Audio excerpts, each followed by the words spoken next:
Ito na yan.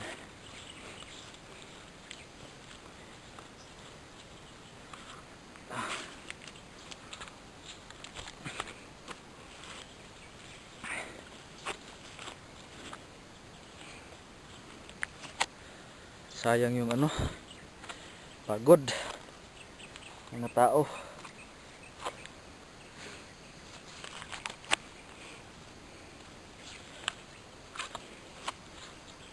Ano?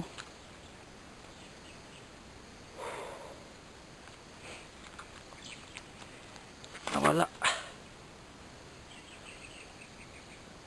Bumigay. Hindi na na-rescue dahil sobrang ang lakas kasi ng ulan noon dito. Tapos naglindol pa. Kaya ang ginawa namin, sobrang panghinayang namin dyan,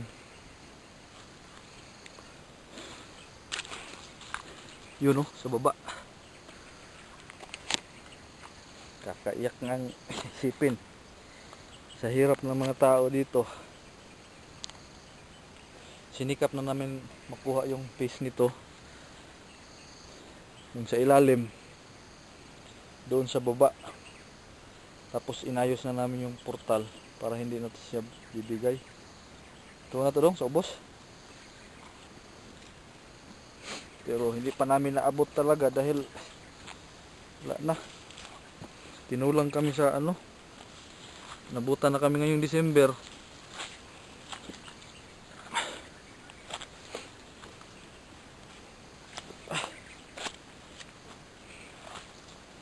Kaya yan, dito namin tinarget na lang kaysa ang laki ng trabaho doon. Tapos since ano, lost track na yun doon sa taas, timber na naman ang problema. Kaya dito kami dumaan sa matigas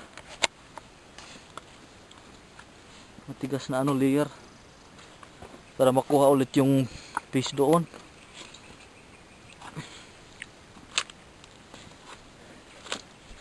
Ito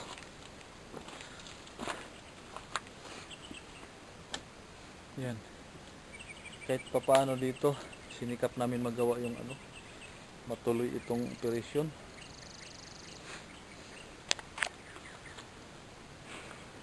Dapat itong mga gamit isulod, mga wala. So ito, sa bato na kami dumaan.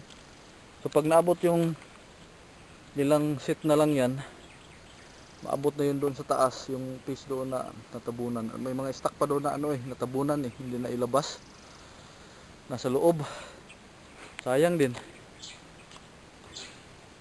hirap makahanap ng ganun dito. Doon, ito dito kahit paunti-unti lang yung stock, hindi kailangan volume, maganda yung recovery. Kaya sinikap namin maabot. Nung higit 2 buwan na walang ano dito sustento, hinanapan lang namin ng paraan ni Heidi para magpatuloy kami dito. So by January siguro ituloy natin to. Ito, mga timber hindi pa nahakot, yung iba nandoon sa ano, pinutulan.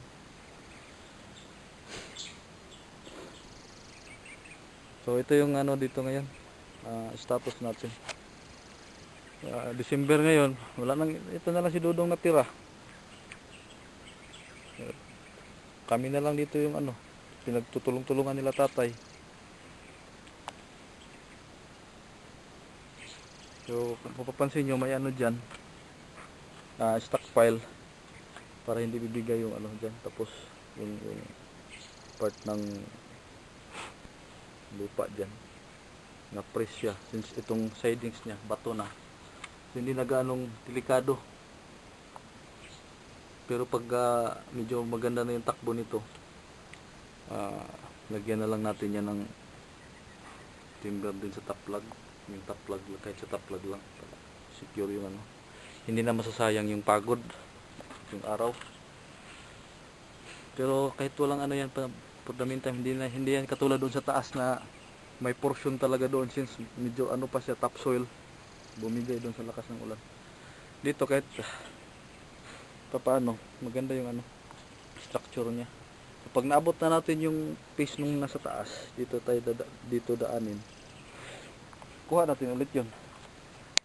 Dami pang ano doon, may mga gamit din na tabunan doon, yung mga stock, tabunan. Hindi na makuha dahil wala na. Ito si Dodog, ito yung muntik na ano doon, natabunan sa ilalim.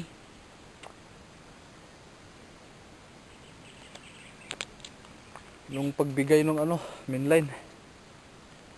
Buti nakalabas pa.